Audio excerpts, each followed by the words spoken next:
Pemirsa, Anda masih dalam Zooming with Primus dengan topik pilihan investasi 2021. Pak Hasan, kita sudah dengar penjelasan dari dua peneliti tadi. Bagaimana Anda melihat sektor-sektor dan individu saham yang akan menjadi pilihan tahun 2021? Halo Pak Hasan. Halo, Pak Hasan dengar suara saya? Suaranya susah sekali koneksinya. Saya dari Jogja. Silakan. Oh ya. Ya, jadi pertanyaannya tadi Anda sudah mendengar presentasi dari Pak Edwin dan Pak Andreas tentang sektor-sektor yang akan booming tahun depan dan individu saham juga disebutkan. Nah, bagaimana Anda mengkritisi, Pak? Koneksinya terputus, Pak Prim. Saya sama sekali nggak bisa mendengar suara. Bisa mendengar suara ya? Saya ulangi lagi, Pak. Ya, tadi kan sudah ada pemaparan sektor-sektor yang disampaikan oleh Pak Edwin dan Pak Andreas, Pak, yang akan booming tahun 2021 dan juga ada individu saham. Nah, bagaimana Pak Hasan mencermati ini, Pak? bandwidth-nya kecil sekali ya. Iya. Ya. Ya, kalau begitu nanti saya kembali kepada Pak Hasan. Nanti tolong diperbaiki audionya supaya bisa tersambung. Pak Hasan ada di Jogja ya. Saya ke Pak Edwin, Pak. Ini kan tahun depan apakah lebih banyak dana mengalir ke ekuitas, ke saham atau banyak SBN dan apakah ke komoditas, Pak? Ya, jadi kalau menurut saya sih mungkin akan masih banyak ke ekuitas, Pak. Karena apa? Karena tahun depan ini investor itu require high return, Pak. Mereka punya target untuk investasi. Jadi dari sektor mana, dari investasi mana yang akan mengejar pasti dari saham, ya. Dan kita lihat tadi saya sebutkan di sesi awal, ya kan, bahwa memang suku bunga rendah pasti akan terus dipertahankan sehingga yield obligasi pun masih akan rendah, Pak. Ya, mungkin 6,1 bahkan mungkin bisa sampai sekitar 5,9 sampai 6% cuman ya. Jadi bagaimana untuk mencapai target ya mereka harus masuk ke saham ya kan, dan saham tadi yang saya sebutkan tadi adalah masuk ke sektor-sektor memang lebih kepada growth oriented ya. Karena pasti nanti mereka punya bottom line dan top line nanti akan bertumbuh cukup signifikan ya. Apalagi nanti mereka bisa memberikan return yang sangat bagus sekali. Makanya saya melihat pasti para fund manager itu akan banyak fokus masuk ke investasi saham, Pak. Ya. Seperti itu. Termasuk saham-saham komoditas, Pak ya? Ya, karena terkait tadi saya sebutkan pertumbuhan ekonomi akan meningkat, otomatis ya itu tadi kayak seperti misalnya coal akan banyak dibutuhkan karena apa? Industri makin meningkat, ya produksi makin meningkat, mereka butuh coal, listrik juga misalnya kan. Lalu apa? Mobil tadi sebutkan mobil listrik, ya kan. Lalu juga nanti mungkin kebutuhan barang-barang tahan lama juga makin meningkat, jadi dibutuhkan lagi tadi nikel dan timah lagi, ya. Lalu tadi dikatakan CPO, ya pasti nanti juga akan banyak dibutuhkan. Jadi memang lima komoditas tadi saya sebutkan di dalam materi presentasi saya memang yang nanti akan menjadi fokus, Pak, di tahun 2021 nanti, Pak. Ya. Pak Hasan sudah bisa dengar, Pak Hasan? Pak Hasan? Oke. Sekarang dia Ya, silakan merespons, Pak. Oke. Oh, tapi tadi saya mudah-mudahan nyambung. Saya sama sekali nggak dengar. Begini. Tidak terlalu banyak perbedaan sektor. Saya melihat ada sekitar 5 atau 6 sektor yang potensi. Di urutan pertama, saya memperkirakan sektor farmasi dan alat kesehatan masih akan, walaupun ini sudah melonjak tahun ini, masih akan punya peluang. Yang kedua adalah energi dan logam. Yang ketiga, saya sepakat bahwa konstruksi itu ada 38 proyek strategis nasional dengan dana 465 triliun yang akan dihabiskan oleh pemerintah untuk itu. Lalu kemudian sektor yang keempat adalah teknologi informasi dan komunikasi. Dan saya perlu memberikan tekanan sedikit bahwa percepatan teknologi, kita harus menyadari bahwa drive ekonomi di masa depan itu adalah teknologi. Dan itu semakin mendesak dengan kasus COVID ini. Yang kelima logistik. Ini kena semakin banyak. Jadi saya melihat salah satu perubahan mendasar pada COVID ini adalah mobilitas orang menurun, mobilitas barang harus meningkat. Terus itu kebutuhan logistik, kebutuhan konektivitas virtual seperti ini. Jadi TIK. Nah, konsumer saya kira juga punya peluang, terutama non staple. Kalau yang staple itu kan relatif stabil. Nah, mungkin saya akan lebih sempit, hanya menyoroti dua komoditas saja, batu bara dan nikel. Saya selalu menyebut batu bara itu sebagai primadona dulu dan masih primadona lagi kini. Mungkin di dalam jangka pendek. Tetapi di dalam jangka panjang, 4-5 tahun ke depan, batu bara akan sunset. Salah satu tekanan pandemik adalah green economy. Dan kita tahu tanpa sukses secara ekonomis hilirisasi batu bara, maka batu bara akan sunset. Nah, ke depan saya ingin menekankan kebersamaan pendapat dengan beliau bahwa primadona ekonomi Indonesia ke depan itu adalah nikel. Nikel itu sudah mampu mengatasi kepentingan politik, ekonomi Amerika hadir di sana, Cina hadir di sana, Korea Selatan hadir di sana untuk kepentingan itu. Dan kita beruntung bahwa 24% cadangan nikel itu ada di Indonesia. Dan Indonesia adalah produsen nikel terbesar. Jadi dengan dibatasinya di ban-nya biji nikel, itu akan merangsang investasi baterai. Kita tahu misalnya katakanlah Norwegia mengatakan 2025 tidak ada lagi kendaraan fosil. Inggris, Jerman, Italia mengatakan tahun 2030 tidak boleh ada lagi kendaraan fosil di negara mereka. Jadi ini adalah masa depan. Bukan mustahil Indonesia akan mampu menjadi produsen lithium ion terbesar di dunia dan juga menjadi produsen mobil listrik terbesar di dunia. Ini adalah primadona masa depan, bukan karena saya punya saham Antam, tapi memang saya kira perhitungan seperti itu. Kalau punya saham Antam, link yang hilang silakan. Link yang hilang seperti ini akan terjadi juga pada produksi yang lain. Jadi kita lihat misalnya begini loh. Tadinya biji nikel itu kita ekspor. Lalu kemudian kita berusaha memproduksi ferronikel untuk bahan mentah stainless steel. Stainless steelnya kita impor. Nah, dengan adanya seperti ini, maka mau tidak mau mereka masuk jadi di Morowali sana, di Maluku Utara sana, maju luar biasa besar. Nah, hal yang sama bisa kita lakukan dengan boksit. Ceritanya kan sama. Boksit itu diubah jadi alumina, alumina dirubah jadi aluminium, biji boksitnya kita ekspor, inalum itu untuk aluminanya masih impor dari luar. Missing link di dalam supply chain yang hilang ini yang dilakukan oleh pemerintah dengan nilai tambahannya yang besar. Jadi praktis 80-90% bahan mentah untuk baterai mobil listrik itu ada di Indonesia. Mulai dari tembaga, mangan, kobalt, nikel dan lain-lain. Ini kesempatan kita yang sangat besar juga. Nah, dengan sebuah catatan lagi, terutama untuk Pak Kenny ya. CPO itu beberapa waktu yang lalu kan oversupply. Dan itu kemudian dimasukkan program B30, 40, 50 dan seterusnya. Katanya mau sampai B100.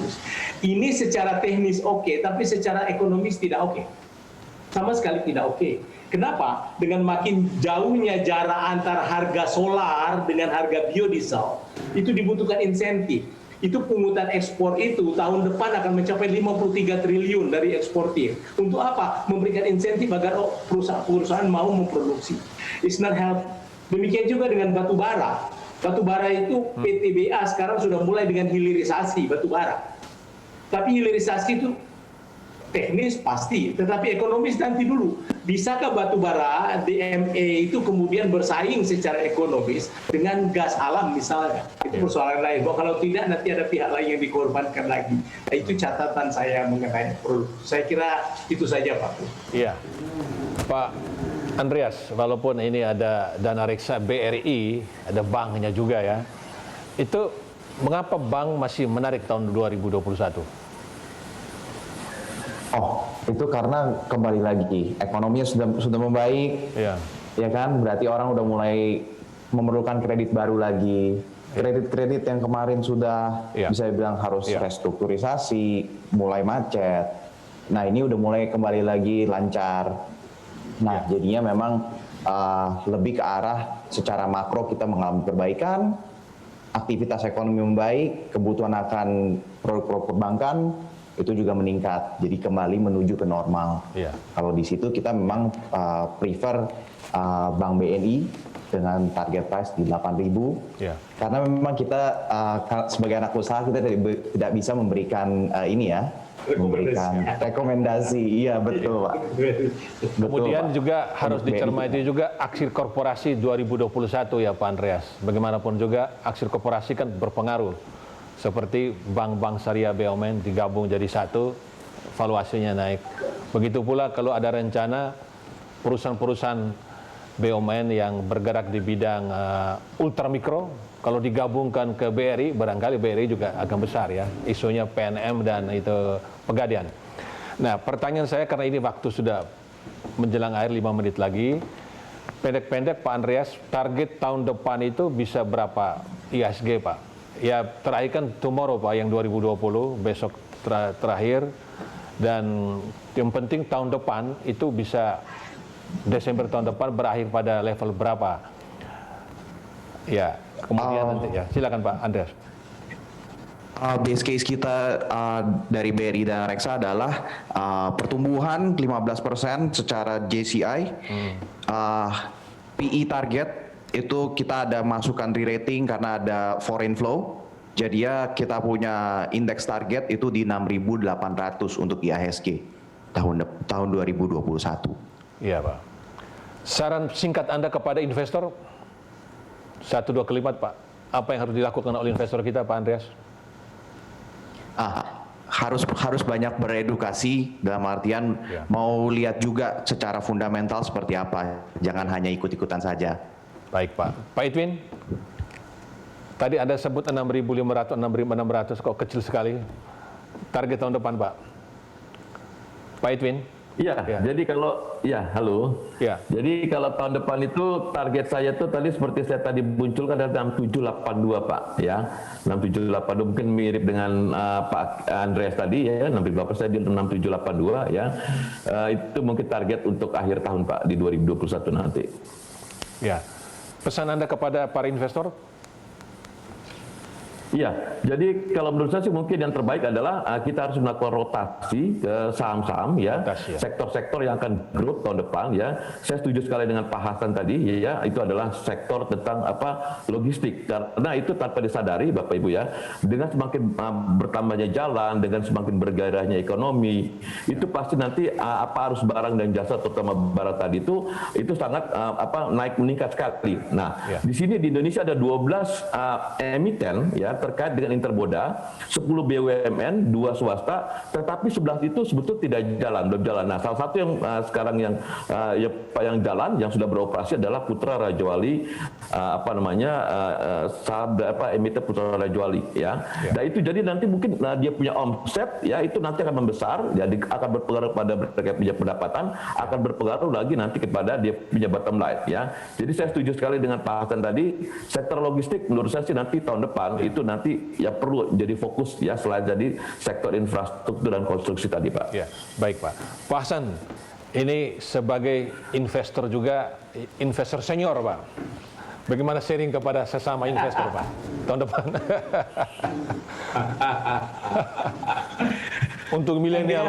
Jadi begini, investasi itu kan sebenarnya future oriented business. Jadi kalau saya mengevaluasi perusahaan, saya menggunakan 2 variabel dan 4 kuadran. Kondisi, prospek. Jadi kalau ada perusahaan yang kondisi buruk, prospek buruk, forget it. Perusahaan kondisinya bagus tapi prospeknya buruk, forget it. Ya tentu saja yang bagus itu kondisinya bagus, prospeknya bagus. Tapi saya paling suka sama perusahaan yang kondisinya buruk tapi prospeknya bagus. Nanti bergabung sama saya lah kira-kira gitu. Saya membeli selama 3 tahun terakhir, saya membidik saham-saham yang saya simpan di dalam portfolio, saham-saham yang rugi. Saya beli BRMS tahun 2017, masih rugi. Saya beli Aneka Tambang pada saat dia rugi. Saya beli Timah pada saat dia rugi. Jadi kondisi buruk tapi prospek. Nah membaca prospek itu memang tidak terlalu tidak terlalu gampang. Bukan anunya. Yang paling sulit dari prospek adalah kita menata kesabaran kita untuk membuktikan bahwa prediksi kita itu betul. Jadi selamat berinvestasi untuk 2021. Terima kasih Pak Hasan. Pemirsa, kita sudah mendengar presentasi dari 3 narasumber kita. Semuanya nadanya optimistis. Karena apa? Ada alasan. Pertama, yang merupakan prasyarat dari semua syarat-syarat yang lain adalah penemuan vaksin yang juga mampu menyembuhkan varian baru. Jadi ini adalah betul-betul game changer yang berpengaruh pada semua prediksi. Nah, dengan asumsi ada vaksin yang efektif, kemudian stimulus-stimulus yang dilancarkan oleh berbagai negara, ada stimulus fiskal, stimulus moneter, dunia dibanjiri oleh likuiditas, Indonesia juga dibanjiri likuiditas, maka tahun depan 3 narasumber menyatakan yang sama, bukan lagi tahun untuk surat utang, tahun depan itu saham. Saham itu akan booming. Tahun depan perusahaan-perusahaan mulai recovery dan akan meraih untung yang signifikan itu tahun 2022 dan seterusnya. Itu prospeknya bagus, maka tahun depan itu time to buy juga untuk membeli saham-saham yang prospek bagus tadi disebutkan oleh Pak Hasan. Bagus juga, kondisi bagus emiten saat ini dan prospek bagus, tetapi bagi investor yang jeli, kalau emitennya kondisinya kurang bagus, barangkali mempengaruhi harganya turun. Time to buy, asalkan prospeknya bagus, tetapi membaca prospek tidak gampang. Rajin-rajinlah mengikuti pemberitaan dari media massa, karena berita-berita kita akan bagus untuk menjadi bahan bagi Anda semua melihat prospek. Membeli saham adalah membeli prospek, dan disebutkan tadi secara siklus, tahun depan itu giliran sejumlah saham antara lain, saham-saham infrastruktur, ya, saham-saham energi yang sudah mulai, kemudian saham-saham logistik, kemudian alat kesehatan walaupun sudah booming luar biasa tahun ini, tapi kita tidak tahu ke depan itu kesehatan masih diperlukan karena pandemi akan datang silih berganti. Saya pikir juga akan menjadi saham yang perlu dicermati. Kalau perbankan itu otomatis menjadi sektor yang tetap selalu bagus bertumbuh karena bisnis apapun membutuhkan perbankan. Kemudian komoditas akan booming dan saham-saham komoditas itu perlu menjadi pilihan, dan terutama komoditas yang benar-benar dibutuhkan. Tadi disebutkan salah satunya nikel, ya. Nikel itu tidak tahu kapan sunsetnya, yang kita lihat bahwa terang terus ke depan karena kita menuju bumi yang bersih. Semua penduduk di bumi ini semakin menyadari, apalagi dengan COVID-19, akan udara yang bersih. Ke depan akan lebih cepat itu energi terbarukan, bebas dari fosil. Mobil listrik akan lebih cepat untuk diproduksi. Terima kasih kepada Pak Hasanuddin Mahmud, kepada Pak Edwin Sebayang, dan kepada Pak Andreas Kenny. Pemirsa, kita jumpa lagi dalam Zooming with Primus kali berikut. Sampai jumpa.